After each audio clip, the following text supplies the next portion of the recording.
Bonjour! J'espère que vous passez une magnifique journée. Puis si c'est pas le cas, ben c'est à la veille de changer parce que vous avez fait le saut sur ma page. Puis sur ma page, j'existe pour vous divertir. Puis surtout que le sujet du jour aujourd'hui est assez divertissant. Aujourd'hui, on va parler des chiens les plus laids du monde.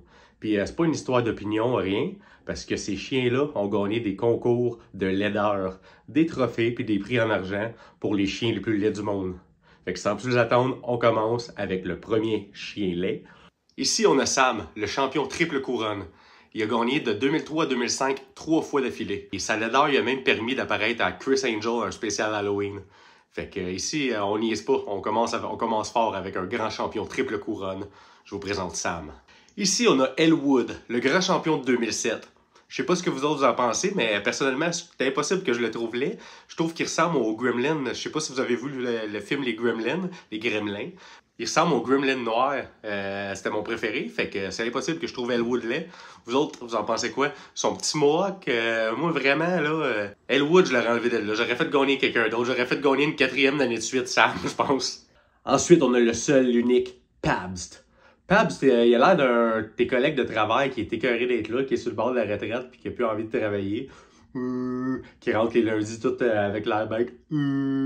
C'est ça que ça m'inspire, la laideur magnifique à Pabst. Mais aussi, selon moi, son maître était assez alcoolique parce que, je sais pas pour vous en France, mais ici, Pabst, c'est une bière cheap, mais qui fesse. Moi, j'aime bien la Pabst. J'aime bien Pabst aussi avec sa sale gueule. Mais d'après moi, son maître était alcoolique pour l'appeler Pabst. Laissez-moi savoir si vous avez de la Pabst en France. Maintenant, on continue le décompte ici avec Princess Abby. Princess Abby, on s'entend que si on regarde comme du monde, sa sale tête, elle mérite son titre. Puis c'est pas moi qui fais le décompte, là, c'est des chiens qui ont vraiment gagné des prix. On peut voir la médaille. Fait que ici, on a Princess Abby, mais là, on va passer maintenant à un de mes préférés.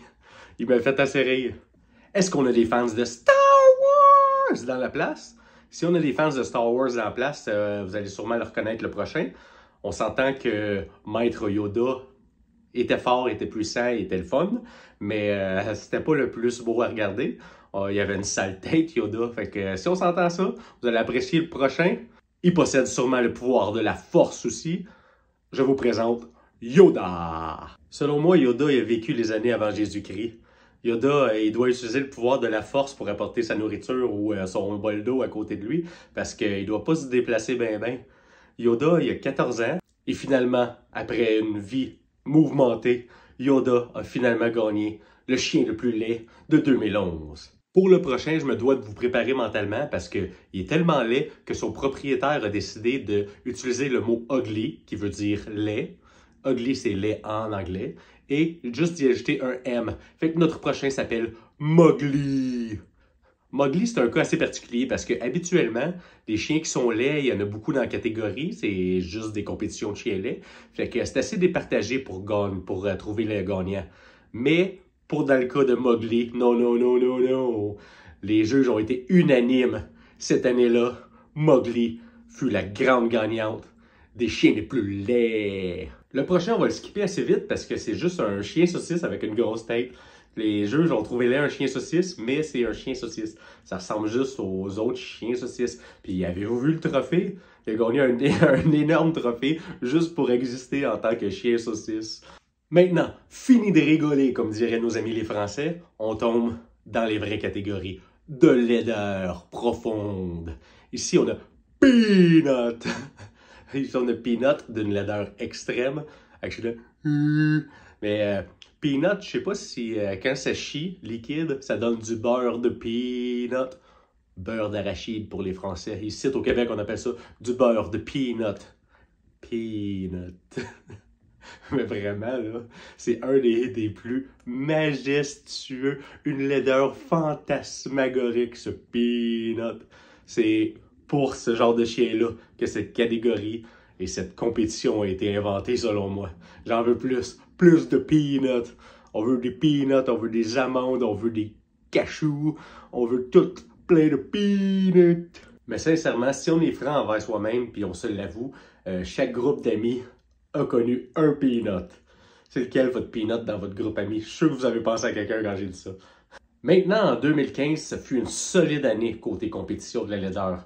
Parce que cette année-là, on a Quasimodo lui-même qui s'est présenté. Vous me croyez pas? Eh bien, le voici, le voilà. Ses maîtres ont décidé de l'appeler Quasimodo.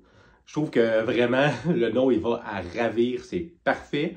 Puis c'est parfait comme gagnant parce qu'il est tout simplement laidement, magnifiquement laid.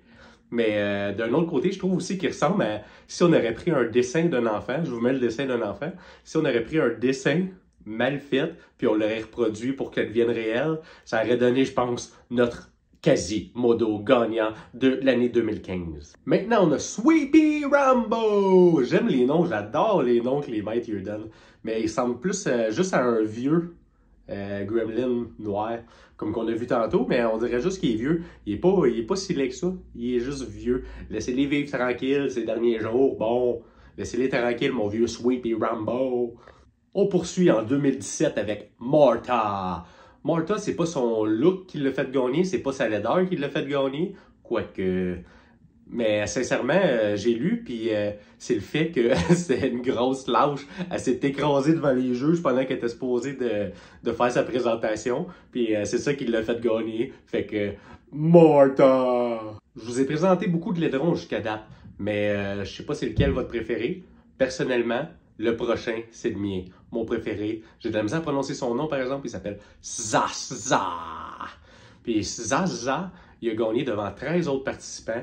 On comprend pourquoi. Non seulement il a gagné le Grand Prix cette année-là, mais en plus, il a gagné 1500 pièces, 1500 beaux dollars à dépenser en canne de chien ou en ce qu'il veut, parce que c'est pas moi qui vais aller dire qu'est-ce qu'il fait avec son argent. Puis, en plus, il a gagné un trip à New York. C'est assez fou quand on y pense, là. Il a gagné plus que moi dans des concours. Il a gagné plus que j'ai gagné dans ma vie. Il a gagné un voyage, puis il a gagné 1500 pièces. J'ai décidé, j'aimerais ça aller participer finalement à des concours de laideur. Ici, on a un autre participant qui a gagné 1500 $. Je dis participant, mais c'est peut-être aussi participante. Je ne sais pas, on est en 2022. Je suis qui, moi, pour juger le sexe d'un chien? Elle m'a pas montré sa bisoune. Le chien, il est, mais pour être franc, on dirait qu'il est juste sale. On dirait un chien crotté. Puis ils m'ont donné raison. J'ai checké son nom, puis ses maîtres l'ont appelé Scamp the Tramp. Puis Tramp, ça veut dire un peu homeless, un sans-abri. Fait que faites juste un shampoing, pauvre chien, pauvre vrai. Je suis sûr qu'il pourrait être beau comme un cœur, celle-là. Après 2019, puis après le grand couronnement du champion Scamp the Tramp, il y a eu une pause de 2 ans à cause de la grosse grippe épicée. Fait que tout a été mis sur pause. Mais finalement, en 2022, on en revient en force avec un nouveau grand champion qui a été couronné, le champion de 2022. Je vous présente. Ah, que j'adore leur nom! Lui, ils l'ont appelé Mr. Happy Face.